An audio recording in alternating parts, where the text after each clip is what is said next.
brief video about some of the aspects of advanced Google apps for education. Now I want to start off this video with, I guess, where we should all start, with Chrome, our Chrome browser. For most of us who are really into Google products, we're always using Chrome to access like docs and sheets and slides and Drive.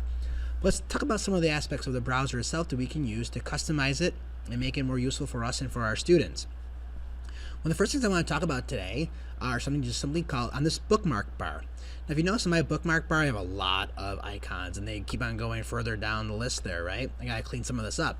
But you notice that some of them have little like notations, but some of them don't. Whenever you're at a website, okay, when you press the star button, it makes a favorite, right? And that favorite usually has a name on it. So let me just go to a website. I don't know. Let's just trying to think of a website I can go to. Buffalo Bills. Fine, whatever. Okay, there we go. So we'll go to the Buffalo Bills website. Okay, the official website of the Buffalo Bills. Now, say I wanted to bookmark this site. I hit the little star button, right? Now, it puts in the bookmark bar automatically. Then you can certainly have folders, and I have some folders. But say you really want it in the bookmark bar, all you have to do is erase this completely. Oh, they have the audio playing somewhere here. Okay, let me get rid of this. Something's playing here. Sorry about that.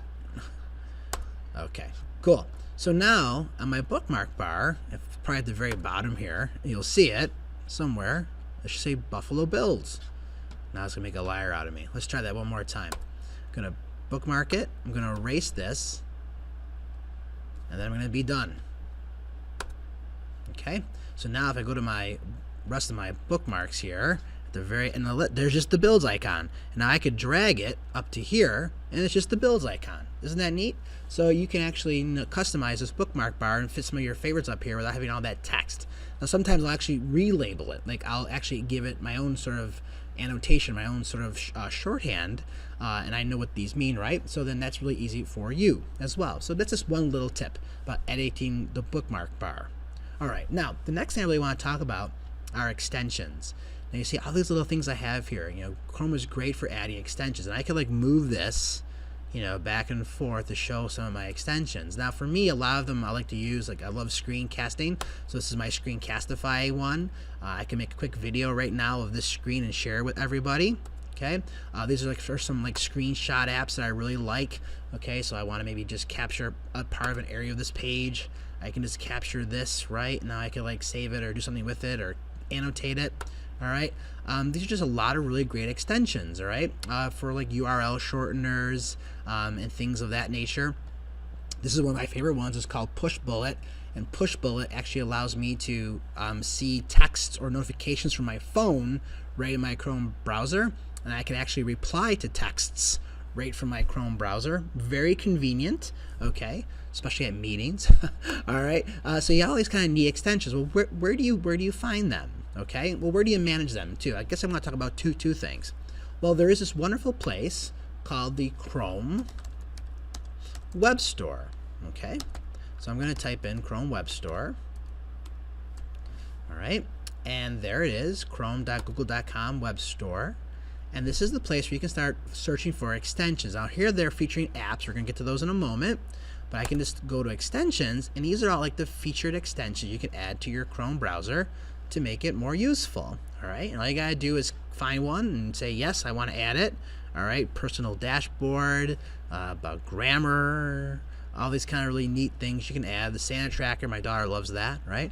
So you have all these kind of really fun things you can add to your Chrome browser. Now once you have them in here, you can actually then manage them.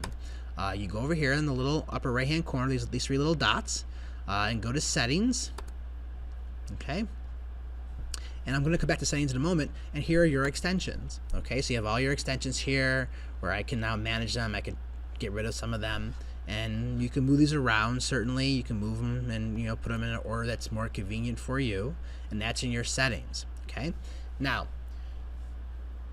what about also in the Chrome Web Store? In the Chrome Web Store, there's also apps. Okay, so you have apps and you have games and things like that. Now these are apps that you can add to your app launcher. Now there's this thing here in my Chrome browser called apps. Now if you're on a Chromebook, it will be in the bottom left hand corner. But here are all my apps, things that I use a lot. Okay, they're really go-to websites. Like Google Keep's a great notation app, and like to-do list app, Quizlet, YouTube, and Moto, things like Evernote. Pixlr is a great photo editor. These are all these wonderful apps you can add to your to your Chrome browser, and they're always here for you if you sign in. I'm going to get back to that point in a moment. All right, like taking voice recordings, video editors, Lucid Chart, Lucidpress, all these really great apps that you can use. Now, there's a couple things you can do here. You can add them right to here, or you can add them through Drive, which I'll get to in a moment, okay? Now, let's go back to that Chrome Web Store, and it kind of got me out of here because I went to a new tab. Okay. So here are apps. You can search through apps.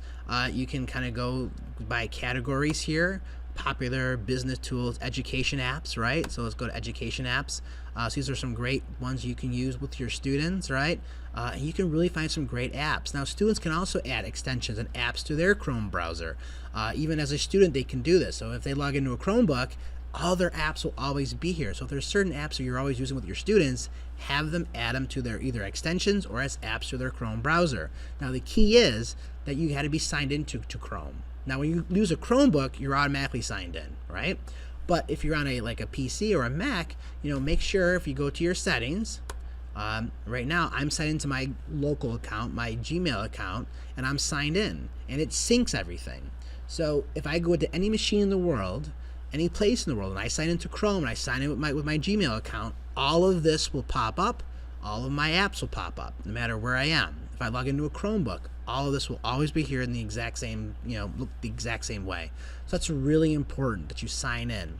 You can also sign in up here. So it says Ronald, I'm signed in under this. I can also switch people. Say you want to have a private one from your personal Gmail account. Maybe you want to have your school account. You can kind of go back and forth, all right? So there's a really great things you should be able to do with Chrome that really allows you to have some fun and really kind of allows you to customize it for what you want to actually do with it, okay? So I want to talk about Chrome extensions and apps. Now, some of my favorite apps, you can kind of get back to the App Store. I love Lucidpress.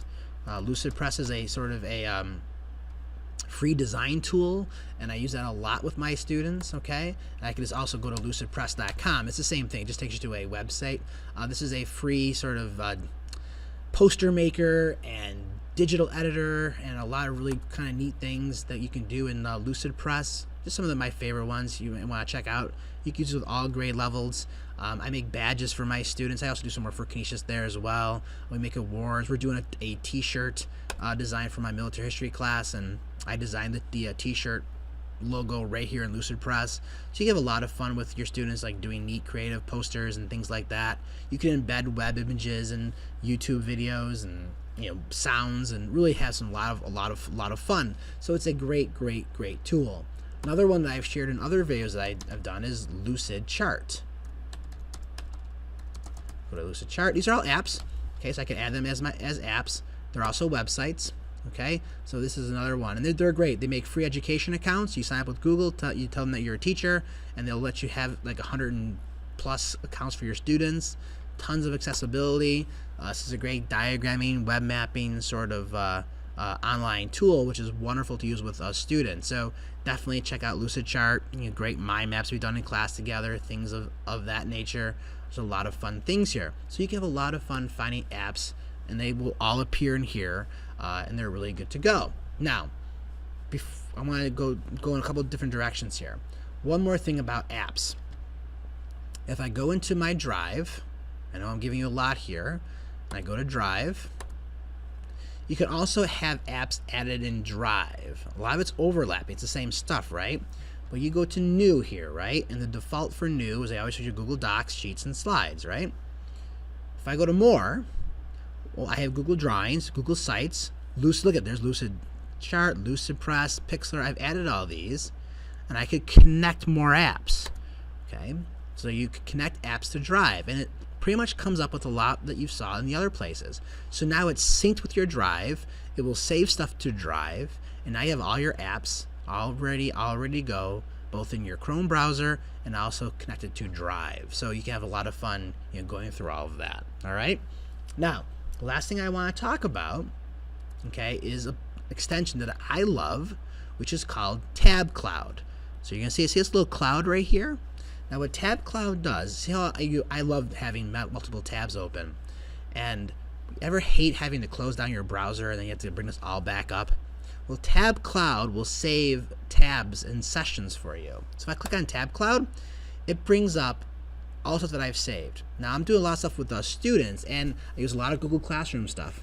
And I like to be in my students' documents. Right now we're working on a Constitution slavery debate, and they're in groups. I have usually about 5 or 4 groups, and every group has a shared Google document. Well, I like being in that Google document, seeing what my students are doing and how they're progressing and giving them feedback. Well, rather than having to log in the classroom and find every single document again, I save it and I label it. So now I can just go, okay, period 7's coming up later on today. I open this up, it opens up every single tab, boom, just like that. So I can now go back in to all their note sheets and see what they're working on, and I don't have to go back and do this all manually. That's a really awesome tool if you're using Chrome a lot. So definitely check out Tab Cloud. It's an extension, all right?